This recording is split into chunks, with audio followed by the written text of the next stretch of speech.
I I honestly have a problem with some of the things that go on within the continent of Africa. And you know why I feel bad? I'm from here. And so when I see things go on the way they are going on in most instances, I feel very uncomfortable, very sad, you know, very bad, very sad about some of the things. Okay? Now just yesterday, social media, news media, conventional media everywhere reported the news of the crackdown on protesters in Nairobi, Kenya. And I keep asking the question, why is it that African leaders keep doing this? Why are they against protest?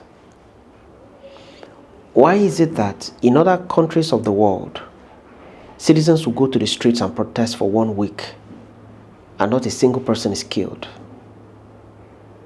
Why is it that some of the leaders in the African countries that came to power through protest, they sponsored protest, they financed protest, they gave money for the protesters to hire vehicles and hit the streets and protest against bad governance?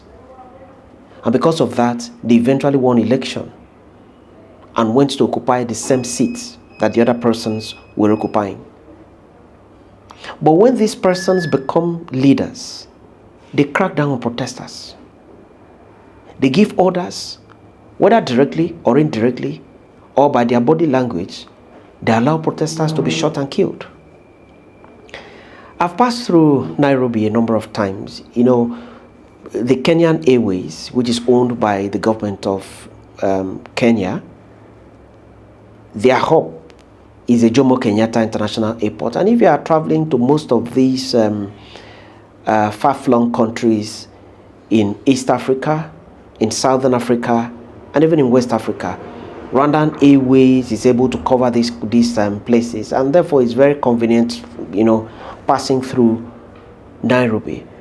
Beautiful city, nice people, and the people just went out there to have a peaceful protest about taxation, because taxation has become a tool in the hands of the African leader.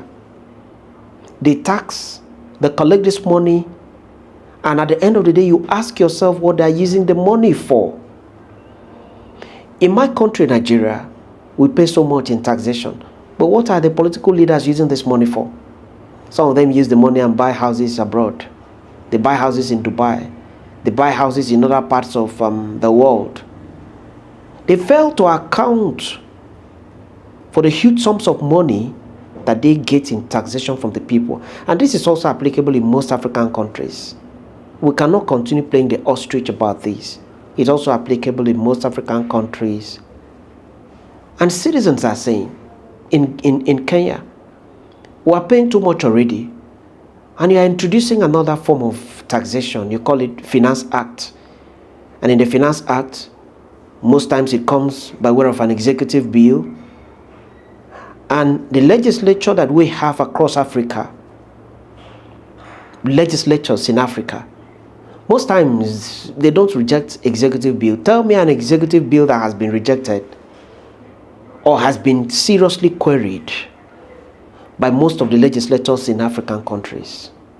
They pass it because the executive bill comes from the president, so they mostly don't even interrogate.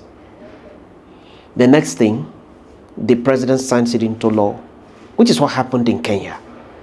And the young people, the future of Kenya, simply went to the streets to protest against that. They carried placards. You see some of them crossing their hands, which means I'm not holding anything. But instead of the government listening to the protesters or engaging the protesters, what did we see? We've seen a serious embarrassment to the African continent. All the leading media houses in the world, they have reported the Kenyan crisis. They have reported, you see photographs of soldiers, policemen, emptying live bullets into the stomachs of citizens of the country. How do you do this? As at the last count that we heard, Amnesty International making their press statement, they said that as much as 12 persons have been confirmed dead. In a situation where 12 persons are confirmed dead, it therefore means that several persons have been injured. Most of them are not going to survive the injuries, so they will die. Most of them will live permanently with the fractures that they, have been inflicted with as a result of the police recklessness. And I ask the question, when will then the African policemen come to terms with the fact that citizens of the countries, they have the right to go on protests? When will African policemen come to terms with the fact that live bullets should never be used?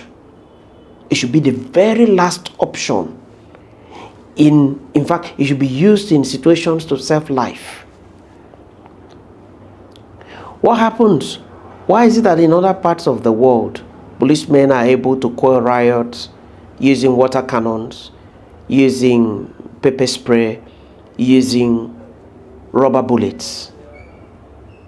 Why is it that the African policeman, the African security man, is trigger happy whenever there is a protest? And when the African Union leaders are gathering, wherever they gather from time to time, whether they are gathering in